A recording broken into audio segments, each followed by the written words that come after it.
નમસ્કાર, આપ જોઈ રહ્યા છો તકલીફ 24 ન્યૂઝ. અમે અત્યારે આવી ગયા છીએ રાણપુર તાલુકાની ગોમતી નદીમાં. રાણપુરની ગૌરવ ભરેલી ગોમતી નદી આજે દુઃખથી સોજાઈ ગઈ છે. નદીના ખડ વિસ્તાર ઉપર કોઈ અજાણ્યા નિર્દયે આગ ચાંપી દીધી અને એ આગે નાના બચ્ચા ધરાવતા માળાઓ, નિર્દોષ પક્ષીઓ, રમતા ગલુડિયાઓ અને અસંખ્ય જીવજંતુઓ બધાને જીવતા સળગાવી દીધા.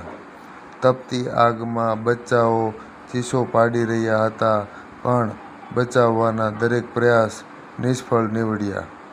પાંખો ફફડાવતા ઉડાન શીખતા પક્ષીઓ તપતી જ્વાળાઓમાં ભસ્મીભૂત થઈ ગયા.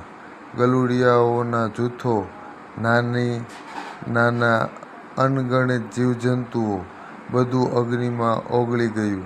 આ ઘટનાએ માત્ર જીવો નહીં પરંતુ માનવતા પણ સળગી નાખી છે.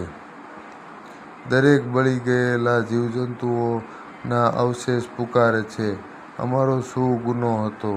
દરેક સળગેલી પાંખ પૂછે છે, અમારું સ્વપ્ન શા માટે ભસ્મ થઈ ગયું?